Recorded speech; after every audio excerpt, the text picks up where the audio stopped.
ዝዓቢ ማያይሂ ኣምላኽን ንኖህን ዘርኡን ከፈሪን ክበዝሑን ንምድሪ ክመልኡን ኣዘዞም። ድሕሪ ወለደታት ግን ህዝቢ ምድሪ ገና ሓደ ቋንቋ ይካፈሉ ነበሩ። ብሓባር ድማ ናብ ምብራቕ ገጾም ተሰዲዶም ኣብኡ ሰፈር መስረቱ። ብብልጭታ ብልሓድ ድማ ጭቃ ናብ ሕጡብ ብምፍጣር ኣብ ሓዊ ብምጥባስ ብቆርቆሮ ብምዕሻግን ሓድሽ ኣገባብ ህንፀት መሃዙ።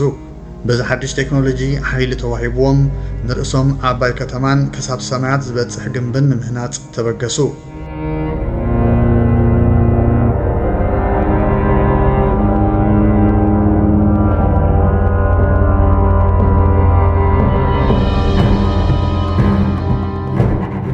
ስም ክጽውዕን ከእንተ ኣምላኽ ዝኣዘዞም ኣብ መላእ ምድሪ ካብ ምብትታን ክቁጠቡን ወሰኑ። ንሳቶም ከም ሓደ ኮይኖም ሕጡብ ናብ ሰማይ ገጾም እናደራረቡ ኣብ ተልእኽኦም ተጠርኒፎም ናይ ገዛ ርእሶም ዕቤት ሓወልቲ ንምህናጽ ይጽዕሩ ነበሩ። ንኽብሮምን ፈጠሮኦምን ዓቕሞምን ዝምስክር ግንቢ ነቲ ደበናታት ዝወግእ ኣብ ኣእምሮኦም ሓሰቡ።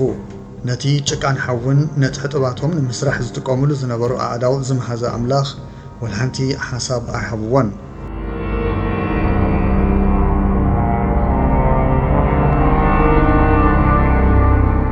እግዚአብሔር ስርሖም ክርኢ ወረደ። ብርእሰ ምርኮሳት ዝተጠርነፈ ብህርፋን ደረት ዘይብሉ ኣብ ክንዲ ኣምልኾ ክብሪ ዝሃድኖ ህዝቢ ረኣየ። ከም መልሲ ናይዚ ድማ ኣምላኽ ንቋንቋኦም ሓዋውሶ። ብቕጽበት ምድንጋር ኣብቲ መዓስከር መጾሞ ህርፋን ናብ ሁከት ተሸርሸረ።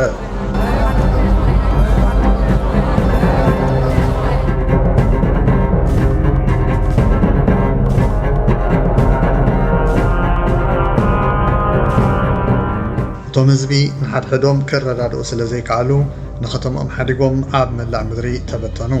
እዚ ዝፈሸለ ግንቢ ዝነብረሉ ቦታ ባቤል ተባሂሉ ተሰምየ። ትርጉሙ ድማ ምድንጋር ማለት እዩ። ከመይሲ ኣብኡ እግዚኣብሔር ንዘረባ ደቂ ሰባት ዝበታተነን ነቲ ሰብ ካብ ኣምላኽ ባዕሉ ተፈልዩ ክብሪ ንምርካብ ዝገብሮ ዝነበረ ምድላይን ዘፍሸለ። እግዚኣብሔር ምስ ሰብ ክነብረሉ ዝኽእል ገነት ሰሪሑ ሰብ ኣበላሽይዎ። ሰብ ብዘይ ኣምላኽ ክነብሩሉ ዝኽእሉ ኣብ ማእከል ዓብ ግንቢ ዘለዋ ከተማ ሰሪሑ ኣምላኽ ኣርሽልዎ። ሓደ መዓልቲ ግና እግዚኣብሔር ካብ ኩሉ ነገድን ብሔርን ልሳንን ሰባት ብሓደ ድምፂ ንገንሸል ኣምላኽ ዘምልኹላ ኣብ ምድሪ ሓዳስ ከተማ ክሰርሕ እዩ።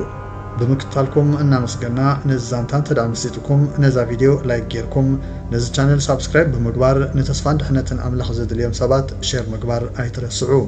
هناጽ حسابكم ኣብ ታሕቲ ኣንብሩ። ኣብ ዝቕጽል ዛንታ ዳግማይ ክሳብ ንራኸብ በብዘለናዮ ሰላም።